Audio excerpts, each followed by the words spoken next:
her story began with, oh my goodness, I can't believe she couldn't do a toe raise. When I was going through it, I had never taken so many L's in my life. The most valuable thing that you can't buy back is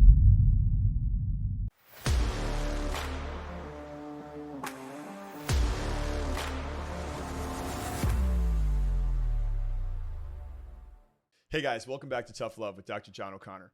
Today's episode is all about the importance of self-care and why you should make time for yourself and do the best you can to invest in you. Let's get started. What's going on, Matt? Not much. Good to see you, Doc. What's going on, kiddo? So today, I have to tell you, what blew my mind was I was looking back and I ran into one of my patients over the weekend, Courtney, and we were talking about what she was going through for like 2.5 years. And I got to tell you, I was blown away because the trust, and that she just came over and she said she got a spot going on and she didn't want it to build up. And she knew that, hey, I'm never going to do that again. I let this thing fester for 2.5 years. I was doing physical therapy for 1.5 years. I was trying this. I was trying that. I was eating Advil like Tic Tacs. And I remember training in the bunker, and I was sitting there and I was working on myself. Yeah. Right? So I had all my tools out. I think I had the Mark Pro going and a couple different things. And she had asked me a question, and I wasn't in doc mode. I was JOC. I was training, and at that time, I was really just starting to get back in shape. So I was very insecure, to say the least, about my own physical stature. And so I was listening to her, and I was like, "Hey, listen, that's a long time to be dealing with the same ailments. I'm going to tell you, I went through kind of a very similar experience, and seeing the specialists, seeing the doctors, the x-rays, the studies, and kind of landed on the same street you are, Nowhere Avenue, right? Right. And, I was intrigued by that because when she was talking, she was emotional, right? She wanted to get in her best shape. She has I believe, like a sales-oriented job, constantly in front of people. Single girl, beautiful, great personality. And she didn't feel like she was getting to the fitness level and how she looks in the mirror feel, because she couldn't get past this debilitating injury. It kind of took we talk about listening all the time, and always a shout out to my boy Rob Gill. And I could hear what she was saying, like the hurt. And a lot of times with my runners over the years, I come to realize that you're running from something or you're running to something, not just but deeper than actually just beating the concrete, right, or being out there on the asphalt. And when she was talking about it, the volume of training was insane. And I was like, I'm pretty confident that the modalities that got me to where I am now with the PEMF therapy and the shockwave and the cryotherapy and everything that I preach in the class 4 laser is going to get you there. I mean, obviously we have to do some diagnostic testing or review what you already had done. But I got to tell you, Courtney, I've seen this. If you listen to me, we can kind of filter out some of the volume, and we break this apart. In 2 to 4 weeks, we're going to have you exactly where you want to be. Let's fast forward. At the end of week 2, visit 6, she's 60 or 70% better. And she's blown away. Yeah. And that population, that age population, that 25 to 35, they invest into their fashion, their cars, their trips, but you don't see health as something you have to preserve or guard. Not at all. And that's probably something with Tough Love, our podcast, that I really make sure that I'm like, hey guys, any age, every age, the importance of self-care, taking care of yourself, recovery days, right? And here we are, it's visit 6, week 2. And she just looks at us, all of us, our treatment team, and she's like, I can't believe how much better I feel in 6 days. Right. You're talking about weeks upon months of the same thing. And she was so lovely. She didn't say a disparaging remark about them. She said they were competent and they would work her out and do stuff, but just didn't get there. And I said, hey, listen, if you want to go back to them for the rehab, totally can. Let's deal with the problem. Let's clear it out. and whatever you want to do, let's Go from shelf the disparaging comments. I've never been that type of practitioner. Right. I feel like, hey, if they're doing good by you, you stay there. But if they're not, let's look a little deeper. And, you could always go back. Right. Absolutely. And we go into a few more visits, and she is absolutely blown away. She's 80, 90%. And I cleared her to get back into the different classes and stuff at the Ford Athletic Club. And I saw her the other day, and she's really not had anything at all since we treated her, which is probably 6 to 12 months ago, quite a while ago. Yeah, about 8-9 months. 8-9 months, right? And so we were talking about it again. And this is why you can't just always look forward. You got to look in that rear mirror. And I was saying, like, hey, we got to check in on our patients. Right. Even though we have these miraculous stories, she popped up in my head. I saw her on the elliptical or the stair mill, and she was talking about the volume, and she started running again. And again, you could see the demons, and she smiled at me, and I said, hey, listen, I'm never going to judge. I'm always going to set you up for success, and let's get eyes on it. Let's see if we can just get this, knocked out quick. Yeah. And I said to her, I go, people always say to me, like, you're always posting what you're doing in recovery. I said, yeah, at 49, about to be 50 years old, I'm on the camera all the time working out. And that's, for me, it's just like going back to doc and training and being on court, except that camera is dead in my face. The last thing I want to do is not be able to perform. Right. So if you're talking about like taking that Kobe mindset, and that was my, my idol as a trainer, I always wanted to make kids understand the importance of, you got to outwork everybody, right? It's not somebody. It's what not it's all someone, about. but it's always because for you, like you versus you. But again, you're still looking at all those other people. And, I was saying a little bit earlier about average. I don't think you would ever hear Kobe Bryant ever use the word that he wanted to be anything average, other than he was joking, looking at a competitor saying, I think I average about 35 on you. That's about it. Right. And so, but that was it. So I think it's so important that we emphasize and we celebrate those wins. Right. And I think when people are going through stuff, you have to just keep reminding them, like, hey, listen, recovery is part of it. Everyone wants to train for health, for emotional health, for the accolades, for just the human component, right? People love to be socializing, be with other people. And you have to invest. And Courtney was one. She made a slight investment, went from feeling 40% to about 90%. And Doc, if you were to tell your listeners, how important is it to invest in your body, your wellness, and your health? I live it every day. We had, the pleasure of having, the founder of Incrediwear on a few weeks ago, and he said something that resonated to me. And during my training time, these iconic players, and again, as an on-court basketball trainer, were like the LeBron James, the Kobe Bryant, and both of them are known for their self-care. Yeah.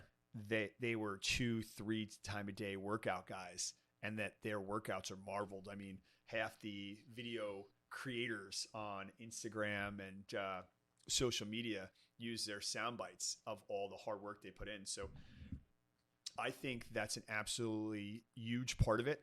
I think that, I know for me, I put in 2 hours a day, 7 day a week.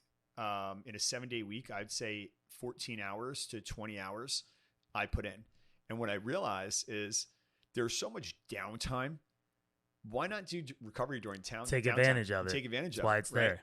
And, we're blessed being, national, international brand ambassadors and working with so many of these companies, but I feel better, and when I feel better, it's so important for me, from being, a friend, a son, this and that, a doctor, a healthcare provider, a mentor, a motivator, that when I feel good, I elevate the room. Yeah.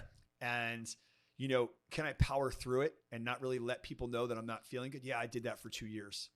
And I'd have to tell my audience, like, that sucked, and if I would have known the importance, I would always say it to myself in my late 20s, my 30s, my early 40s, man, you're grinding, doing a great job. But like, I tweaked something and power right through it. And I knew eventually it would catch up, right? Yeah. And we always talk about that with regards to deposits and withdrawals. You right. get too many withdrawals, well, that balance is going to be negative. Negative real quick. And when it comes to your body, that's just mind-blowing. Yeah. So I would tell you, to your question, I think there's a huge importance. I think people, and it's rough, right? Everybody's pushing, use your healthcare, use your insurance. I know from a small company, the plans that we are subjected to be able to buy and afford within the range are atrocious. And the care you get for that is mediocre, marginal care at best, right? I mean, don't get me wrong. My primary care physicians I work with out there are absolutely amazing, but for the specialty stuff, you can't get access to it. And we talk about, and I think you're going to bring up one of our interesting cases with the Achilles in a little bit.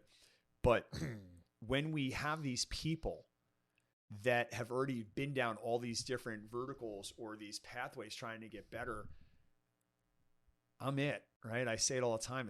I'm not just treating the patient. I'm the patient every single day. Yeah. And I'm learning from them. I'm learning how to read them. I'm learning to share my stories and show them vulnerability of what I've been through. We had the amazing story with a patient and her husband that came in, and they talked about marital stuff and the stress. And I was like, yeah, I can relate. When you're in that dark place and you feel like you're a shadow or a memory of what you used to be, and you just don't feel that wholeness. Yeah. That, people look and they'll say, well, they'll think I'm cocky or this or that. And I laugh and go, hey man, I work hard to stay healthy. And I know you work hard at work, but when you come home, you're bringing home all the negativity, the pain. But if you came home to take care of yourself so that you could be great for the people around you, the respect you're going to get from them, the love and adoration, because they know you're doing it to be a better version of yourself, the best version of yourself. If I can help people understand that message, and that's why we say, hey, whether they're going to me, they live in different parts of the country, self-care, your cold plunges, your infrared saunas, any of the modalities that we offer, or just eating healthy, there's a huge value to that. You're going to live better. You look at the most successful wellness or life hack people out there, and the 10X Health guys and all these different guys, they're preaching very simple daily values. Yeah, right. But the reality is this: consistency. And if you're consistent, they're investing in the time, and you're doing the work, and you're putting that time in, you're putting that investing back into yourself. Well, guess what? That business, the business of you, that's going to be a 5-star. That's going to be a Fortune 500 company. Absolutely. Right? And there's millions of people out there now that we get patients in that tell you all the time, I don't have time. There's not enough time in a day with the kids, this and that. What would you tell somebody that straight up tells you, I don't have time for myself during the day? One word: unacceptable. It's an emotional time when I look back to when I couldn't physically get myself to an event for my kids or a family event, or I was hiding. And I would say, I didn't make time for myself, and that's what led up to that. And I will never do that again. It is sacred for me to be available to friends, to family, to my patients, to give the best version of myself. And that is my why. And you have to look in the mirror every single day for like 21 days. They say it's like, it takes us a little bit to break a habit, but 21 days to break a habit, something along those lines. Every day, you got to have those affirmations in there to remind yourself, hey, this is my why. These are the 5 things that why I'm here. I'm digging in every single day to get there. And when you get behind it like that, and those ritual routines start to take into effect, and there's a bigger thing than just, having a big muscle or this or that. But when it's because you want to get to your family, you want to get back out to hunt with your father, you want to go run a marathon again with your friends, whatever that is, when you have that why and you have those affirmations every single day, you get your spirit back, you get your mojo back. And then it's, then from there, once you get it back, then it's about maintaining and staying there. You'll make yourself time. Yeah, and then you make the time. And then so I think so many times that I reach out to people, and I just reached out to somebody the other day when I was inviting him to our live event with Garmani on Wednesday. And, right away they were talking about injury and still dealing with it. And so, me, I go right into Superman mode. I say, are you doing your exercise? Are you doing the work? Delay on the text. Hard no. No, been busy. Been busy. And I'm like, hey, you know what? Don't tell me about the work there's something about the pain if you're not doing the work. Yeah. When I feel pain coming on, if I feel stiffness coming on, I don't even call it pain anymore. No. I call it the check engine light. And when I see that check engine light, I don't wait anymore. No. I go right at it and I attack it. And I'm like, hey, no, I had a cross-country trip coming up. We don't have time for that. Put the gas in, check the transmission, check everything, and I'm ready to go. And that light goes off, warnings avoided. And, you got to avoid those crises, right? We talk about that all the time, about fear, right? I think our first couple episodes did amazing. And it was about addressing fear. And so a lot of times when we can get to the patient and kind of unravel that to be like, hey, listen, you're scared. I get it. I can relate, right? I wouldn't touch my knees, let alone put my shoes on. Yeah. And they're looking at you, and then you're sitting there doing splits and stuff. I said, yeah, it was conditioning. It was training.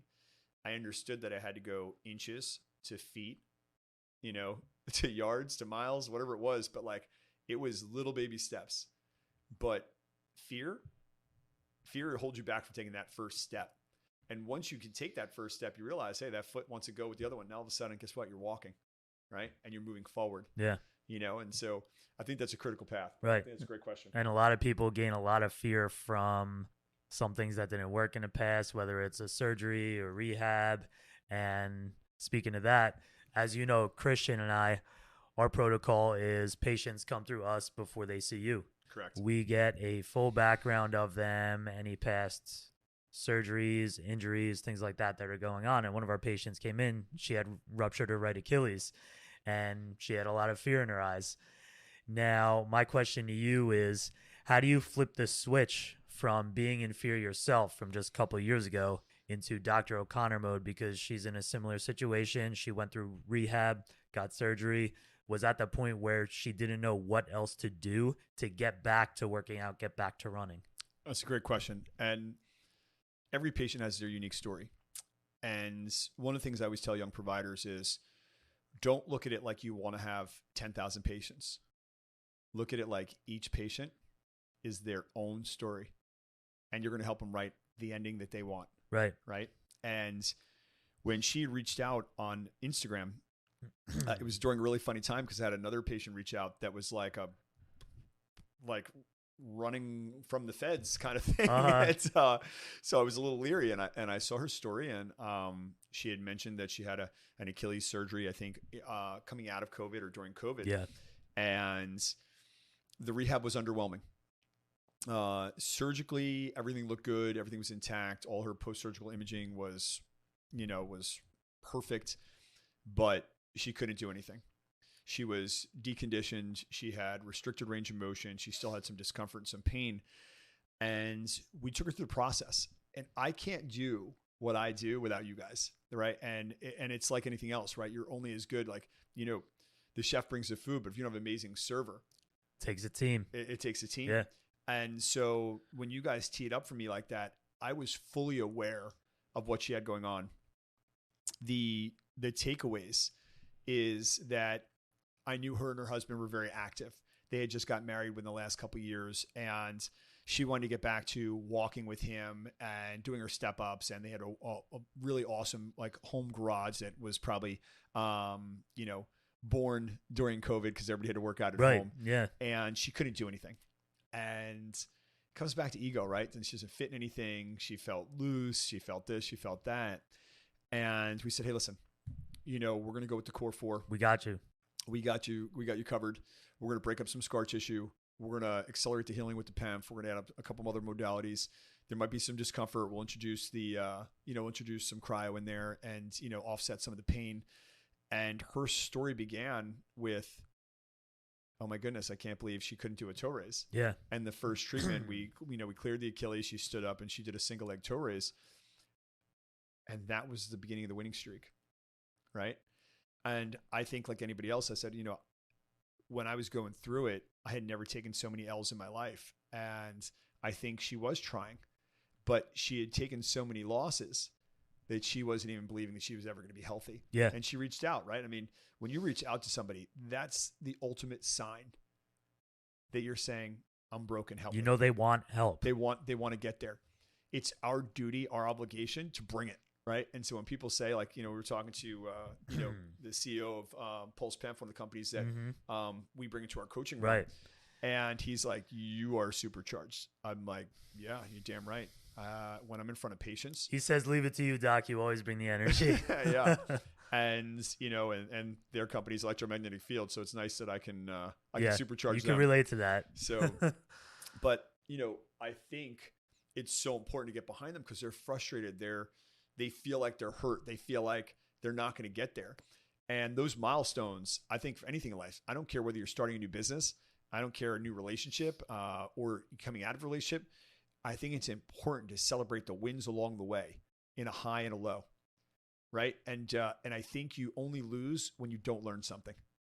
And so when, you know, looking at the progression to get into the next topic, but Danielle was a wonderful story. First, she just saw the science and she felt the results. And then we had to say, hey, you know what? That's stage one. Yeah. Stage two, we got to put the tires and rims back on the car. We got to put this car on the track. Right. And we got on the turf and she went through and she started doing her basic foot exercise. She started to walk through, you know, agility ladder sequences and all that kind of stuff. Then we had her jump off the box, which was hysterical, you know. And oh my gosh. Seeing her reaction. Because she looked at that box and I think it was maybe 10 or 12 inches and she was like, what am I doing with that? I was like, you're going to jump on it. And she was like, the hell I am. And, you know, and we got there. That's a game changer, right? That is the fear of walking into a big room, the fear of stepping on the stage to speak, the fear of going off to college for your first day of classes. And when you realize on the other side of fear is joy and happiness and accomplishment, you win, right? Probably one of the biggest takeaways in all the stuff that I've been through in the last couple of years is pain has an end date. Yeah. Right? And fear is one of those things that it's like, it's the gate. And once you get through the gate, on the other side of the gate, you're like, oh, wow, you're just holding me back. But there's a whole beautiful world on the other side of it. You just had to kind of trust in the process, get through and just keep going. Right. You know? Absolutely. So. And investing in your time and health and wellness, Doc, when certain things happen, obviously that's life, right? When something happens on your side, even outside of the clinic, how do you deal? How do you cope? You know, you invest a lot of your time first thing in the morning with meditation, PEMF, Mark Pro, every tool you have. What would you tell your listeners how they can cope with it at home if they don't have any science? So I think organizing your thoughts is super important. And, you know, we were talking about that, coming up with topics and what to discuss and how to help people. You know, when you're getting busy, what I meaning like you're starting to get anxious, you're starting to speed up and you're getting sped up. And I always bring stuff back to sports, right? You speed people up in basketball and you press them. You slow them down and space them out when you go into a zone versus a man, all these different things. But when you really know yourself and you catch it and you start journaling to say, hey, I notice these things are bothering me. Let me shelf them. Let me talk about it a little bit, get it off my mind and get it out on paper. Yeah. Let me get back to the basics. Let me go for a walk. Let me even just take 5 deep breaths. Let me take a cold shower. All of that's free, right? Yeah. It's effort and time, right? And we see so many amazing stories that we help people. I'm like, hey, listen, yes, we want you guys to feel amazing. We're going to offer all the science to you that we can and get you where you need to go. And sometimes it's a basic as the most, powerful thing that we do sometimes is that chiropractic adjustment. Right. Right. And a patient feels amazing because they trust. They're like, oh, doc, that's all I needed.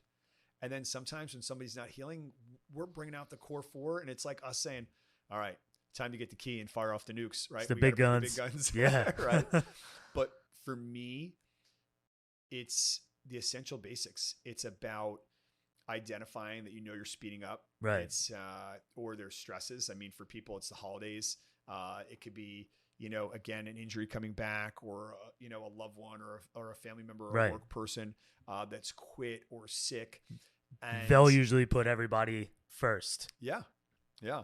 And, I think, like I said, during the darkest time for me to this point in my life, I loved one of the Tony Robbins pieces was, hey, what do they say in the airplane? Put your oxygen mask on first before you can help anyone else. Yeah. Right. So when that thing drops down, you're first there. It's got a long cord on it. So if you're going to turn and help somebody, you can't help anybody if you're broken. Right. Right. And don't get me wrong, there are plenty of tough people out there that'll suck it up. But you're that much better off. You're that much more of a help and asset to them when you feel good. The energy's real. It's sincere. You're not kind of putting on a charade or an act and then going home and crumbling. And I've been there. It's not a good place because it's going to cost someone, whether your kids see it and you come home and you're amazing at work and then you're terrible at home. You know, I was listening to Eric Thomas the other day and he was talking about greatness and Superman.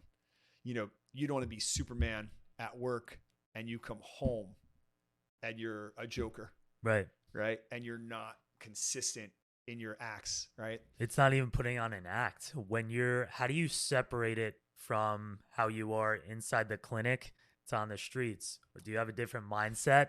Are you a helper? Where does your mind go? You know, unfortunately, I haven't really ever been able to separate that. I do know that I try to put my phone in do not disturb when I come home. That was a really bad habit when I first started exploding in the clinics in the treatment realm. I would have people reaching out to me Monday through Sunday from 5 o'clock in the morning to 10 o'clock at night. And I started realizing that I was watching the body language of the family looking at me and going, work's more important than me. Hold on one second. I can get back to them. I can text them. I don't have to text them within 3 seconds of them texting me. Yeah. Hey, I'll be right back to you. I'm in something with my kids. I'm in something with my family. And that's important because the greatest gift you can give somebody is your time. And the most valuable thing that you can't buy back is time. So I would always tell people, hey guys, you know, and we talk about this with our coaching, right? And we have a young doc right now down in Florida that's probably going to bring us on, and 6 days a week, constantly making himself available. And yes, I feel like firmly when you're young, you should be grinding, but there's grinding precision. And then there's reckless abandonment because you don't know what to do. Right. You don't have a system. You're stuck. You're not working. You're just stuck, and you're in survival mode versus thriving mode. So, yeah, I think for me now with, you know, having 4 different companies going, I definitely try to channel it. I do shelf things. You know, hear me say that a lot when you're around me, like, hey, let's shelf this or table this for now. Absolutely. I don't have the energy for that to give it the appropriate energy it needs. That's a wisdom thing as I'm getting older. And I realize that people are expecting me to come in, whether I'm speaking or presenting or treating, and being extraordinary. And there's no place for ordinary in that mode. So I owe it to myself. I owe it to family and friends and the patients to really try to stay as organized as I can mentally so that that output is supercharged. Yeah. So. Right. And we're talking about shelving, organizing. How do you know how to prioritize those daily tasks, those weekly tasks, those monthly tasks? I think that's great. I think as we start closing out this episode, I start that on Sunday. And I torture my social media team because I start blowing up social media on Sundays. And because I get hyped, right? Because I know that if my Sunday is like the Monday scrimmage, right? The week starts Sunday. The week starts Sunday, right? So I have a hard stop at a certain time of the day and I start doing my recovery. And because it's not the morning and I'm not hiding from blue screen, I may take 2 or 3 hours and be sitting on machines while I'm getting in focus because I want to be as fresh as I can. Right. And then I'm literally working on visualization. I'm programming myself.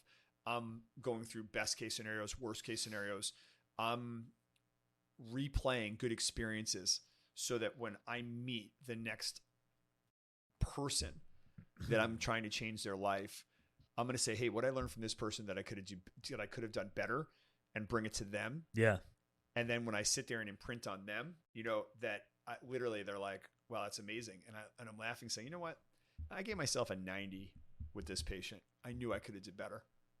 When I got to this patient with a similar situation, I'm getting 110. And that starts with that visualization, kind of running it through. And again, I always bring stuff back to sports. I've heard so many amazing stories that kind of really resonate with me. Like Drew Brees was an amazing, amazing pregame practice guy. And they said he'd be out there for like 2 or 3 hours, like his personal coach or warm up. ATC is probably warming him up. And he would literally walk through. And think about the mental capacity. He would walk through an entire game without touching a football. Without touching a football, seeing everything on the field from a run to this. And he would simulate the breakdowns. And I mean, not to say it to that level, but in my own head, right? I like to say, you know what? I want to be the MVP. And I would have run through every possible scenario. Hey, you know what? Money's off. What do we do? Hey, we crushed it. What do we do? Because I think everybody can celebrate a win when they're up here. I want to be in the dog pit with the people that got an L and how they're planning on coming back, and their attitude, you can't tell they lost. Yeah. And to me, that's magical. Right. And that's part of the process. So for me, that's that Sunday. I used to call it Sunday Fun Day, probably about, I don't even know, probably when I was about 35. I would jump on that all the time. But now really the rituals and routines is once I've done family time, like yesterday was great. Got to grill up my daughter a burger, and then I'm down and literally I'm like, all right, I lined up my whole evening. I'm like, hot tub, stretch, go through, get my day lined up, reach out to my guys, talk to my video team, talk to clinicals, look at the new patients.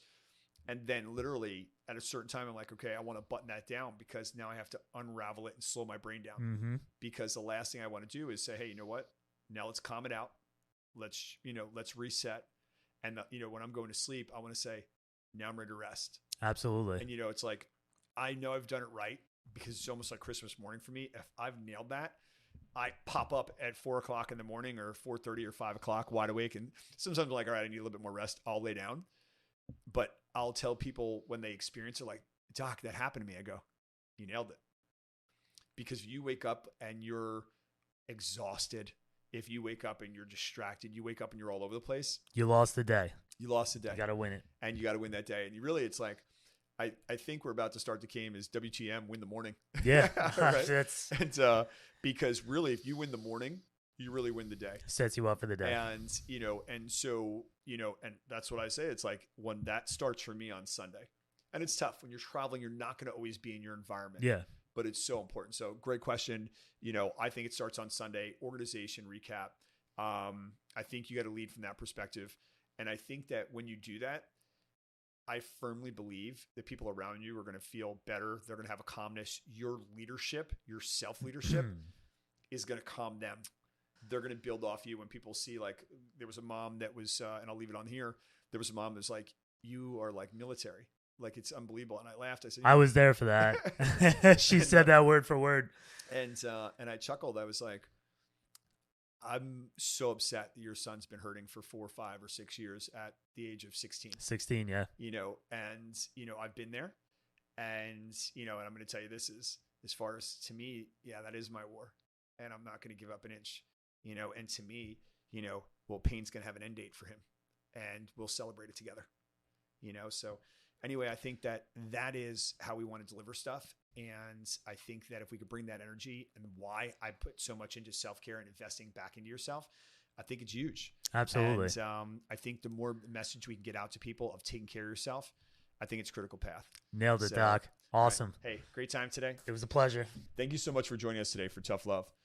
It is so important that if you feel like this message had value to you, to share it. That's how we grow. I want to thank you in advance. I'm so grateful for all of you. What we do here is just as much for me as it is for you. And, we're only as important as the message that we deliver. And I hope today had a value to you.